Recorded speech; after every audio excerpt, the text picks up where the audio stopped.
Well, good morning everyone, welcome to another video.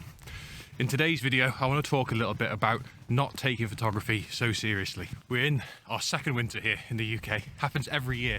Just a couple of weeks ago there was absolutely glorious weather where we had really warm, lovely conditions, but as is usual in the UK, comes to April we get a whole load of showery weather, lots of flat light as you can probably see behind me, really low dark clouds.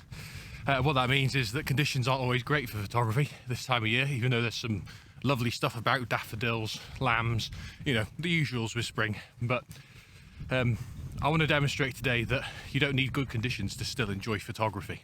I was watching a video the other day where a YouTuber that I really respect, have learned a lot from, and is a very good photographer. He just had one long complaint, the whole video about photography. And I was in the middle of a job that I really didn't want to do that day, so on my lunch break I decided to watch a video about photography.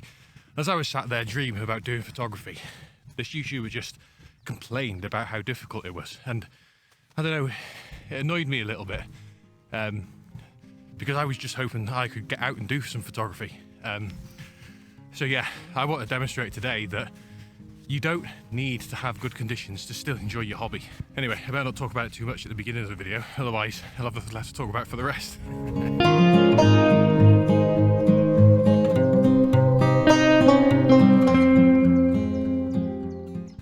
I'm sort of really quite pleased about being out on days where you don't expect to get really good photos, because it always takes the pressure off. When you know the conditions are good, you know it's quite rare that you're going to get those conditions, and you're in a location that you know is difficult to get to, then the pressure's really on, and that can make the photography, that's when it makes it feel like a chore. So I understand why some people treat it that way sometimes, but on days like today when the light is flat, there's not really much happening in the sky, so you can't even make the clouds a subject. It means that you can just enjoy your day, you just enjoy your time out. There's so much to enjoy about photography other than just the photography, that I don't really feel the need to get really good photos all the time. I understand that, you know, there's a certain amount of pressure if it's your job to get good photos, but that's a point that I want to come on to in a minute, because I actually think that's a good thing. There I am whinging about second winter, and gonna have to have a coat off already, boiling. I'm the sort of guy that gets too warm anyway. Every time I go out hiking, I've always got too many layers on. But that's probably a good thing. It's better to have layers to take off rather than layers that you can't put on because you haven't brought enough. I've come out to a beautiful woodland today. Quite enjoying the woodland walks at the moment. I'm hoping to find some blossom today. See if I could find a nice tree that's on its own. Might not find one, but that's fine. If I can, it'd be nice. A nice flat light like this, it would make it stand out. It's different. Just below me here there's like a redwood forest that would have been really good to go and photograph, but they've restricted public access, which is really a shame. There was loads of antisocial behaviour, people damaging the trees, the protected trees, which means that they've cut it off to everybody. There's always the minority that ruins it for everybody else, but I used to go on walks there all the time, and there's some beautiful redwoods in there, giant massive ones. Ones that like fallen down have got their own trees growing out, like the branches have turned into their own individual trees, and loads of opportunities, but can't get access to it now, which is a real shame. But I'm hoping I can get some good photos through this woodland walk. It's quite a popular one, so hopefully I won't come across too many people to ruin my photography. But it'd be a good practice to try to talk to the camera in front of people. I'm still not very good at that. I don't think I'll ever feel comfortable with that. We'll see. Anyway, let's crack on.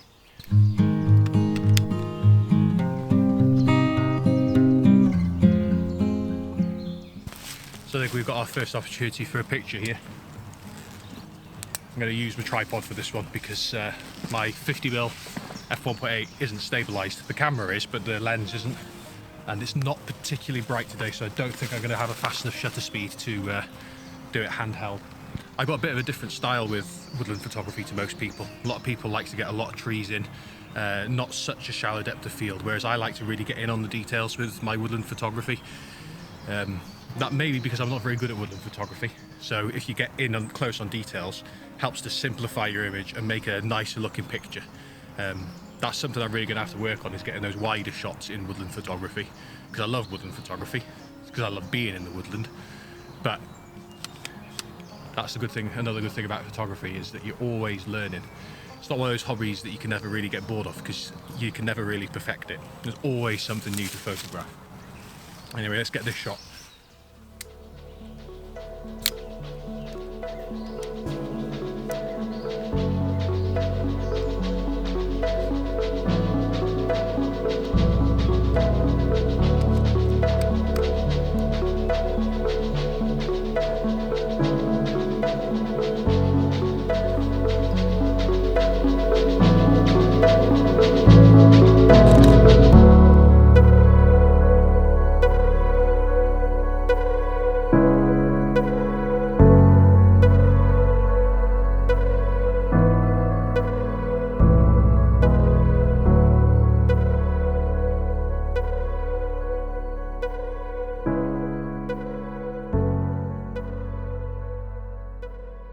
It's a really simple composition that I found here.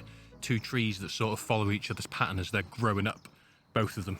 That's something that you can apply in your own woodland photography. It's really difficult to see compositions in woodland photography, but if you just look for patterns and like repetitions, that's naturally pleasing to the human eye, which means that if you can spot that in a woodland and you can simplify it right down, then that's an easy way of finding those pictures that you might be struggling to get in woodland photography. That's not my idea, that's something that I was taught. You know, I like to pass on the information that I learn. I don't think I've come up with anything original myself yet, because photography is quite an old art form now, so it's well established. But there's certain things that you can carry on learning. That's one of the best things about photography. So yeah, look out for those repeating patterns. This one in particular is just like your subject in the foreground, slightly blur out the background where there's a repeating pattern, and it's one of those really nice, simple compositions that you can find yourself. Oh, we're in that time of year as well, where 1 minute you're really hot and boiling, next you're freezing cold, you've got to put your coat back on. So it's going to be coat on, coat off this video, I'm afraid. Also, I did quite a lot of talking to camera before I managed to find that first picture. So if there's really bad continuity now, because 1 minute I'm wearing a t-shirt when I'm talking to camera, next I'm wearing a coat, then I do apologise. But I'm going to have to edit this video together so it's not completely boring with all that chatting to camera before I even get to a picture. I'm sure you'll forgive me though, because I know that you know that YouTube is a fake world where everything's edited together all nicely, when really you know that there's a lot of walking back and forth and scenes where you cut from one thing to the next, and editing magic can do wonders. But when you're having to change clothes all the time, that gets thrown out the window.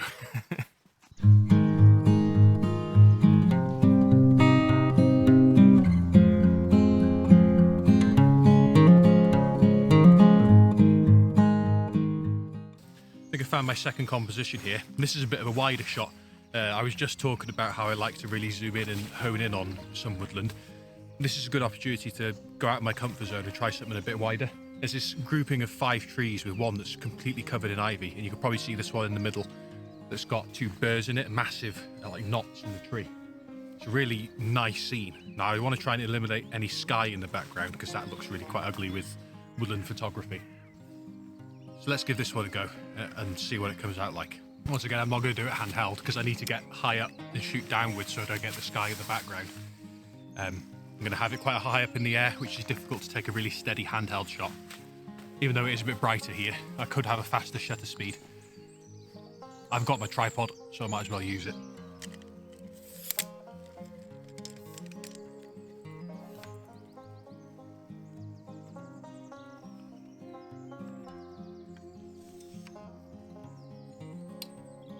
A lot of photographers are of the opinion that you shouldn't use your center column with tripods because it's not sturdy enough. That's a situation of, personally, I think, taking photography too seriously again. This is much sturdier than doing it handheld, and I shoot handheld shots all the time, so I'm more than happy to use a center column. And as I said in last week's video, I'm a tall guy, I'm 6'2". This is much higher than me, so getting a picture from up here, much sturdier using the center column of your tripod than doing it handheld and you can't really see and your hands are shaking up in the air. Don't be afraid to use your center column if you need to use it. Obviously it's sturdy if you don't use it, but yeah, as I said earlier, don't take photography too seriously. It's a hobby, not a chore. How often do you see photographers shooting from this high? Steady as a rock.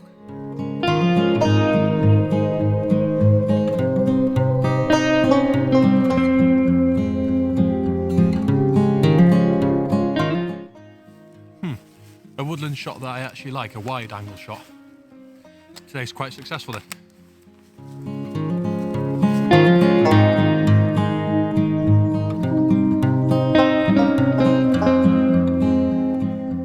I just want to express a little appreciation to you guys. I've started getting a very small following now. A few people that regularly watch my videos. I haven't been doing it very long. I like to think that's why I've only got 150 subscribers, not because I'm just rubbish. Maybe I am, I don't know. But I just want to express my appreciation to, you guys who comment regularly, who always like my videos as well. Press the thumbs up, I mean. It really does make a difference. It feels like I'm actually putting out content for specific people now, which is really good because that's kind of a motivation to keep going. And it feels like I'm getting the ball rolling, as it were. Because, naturally I want the channel to grow, but I don't want to forget where I've come from, if you know what I mean by that as well. I never want to be a big channel. I couldn't do with the pressure and the stress. It's a nice, small, quiet channel where we just talk about photography, doing it on the cheap. I don't like to use the word cheap, but making it affordable and remembering that it's a hobby to enjoy. That's kind of the ethos that I want to get with this channel. So thank you guys for sticking with me. I'll keep trying to improve as well. Don't you worry about that. I'm always trying to get better.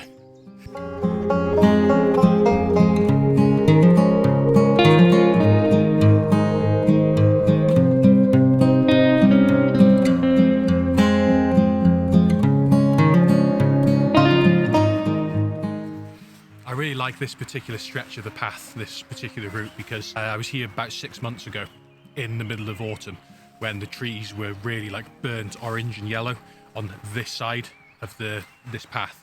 And what that means is that you had the really big contrast with these evergreens. I got a picture of my wife as we were walking along here. It was a really nice contrasted scene where you had the burnt oranges on this side and then the evergreen on this side. And that made for a really nice picture, I thought. Not so good today with the bare trees. They're still not growing back after or winter yet. We're still in early spring, so don't think I'm going to get a picture of it today. But come this autumn, I'll definitely be coming to this route again, because there's something really interesting about those two differences in a photo. Having that uniform look isn't always good in forestry, whereas if you can have a real contrast, that's something that's really interesting, especially if you've got a subject walking along this path. It makes it a really nice scene. No picture today, but come back to me in 6 months' time. We're back in autumn. I'll probably be back here. If you've got any videos you'd particularly like me to do, then mention it down in the comments, because I've got loads of ideas, but I also want to do something that you appreciate as well. I don't want to forget about my audience. So if there's something that you particularly want to see me do, whether it's with the Canon 250D or anything else to do with affordable, not so expensive photography, let me know down in the comments. I know a lot of people have been mentioning my wide angle challenge that I'm going to do. And the reason I can't do that at the moment is I can't travel very far at the moment from home, because I'm expecting a little one any moment now. So I've got to always be, within quick driving distance of home. So when I do that challenge, I want to be somewhere mountainous in Snowdonia I'm going to go to. So yeah, I'll make an effort to get out there and do that as soon as little one's here and I can get back out again. Once my paternity leave is finished, I'll go and do that. So keep an eye on my channel if you want to see the wide angle challenge. I'm looking forward to doing that one as well. It's probably going to be an awful video with some awful photos, but as you know, I like to share my mistakes, so if anything, it'll make you feel better as a photographer if you watch that one.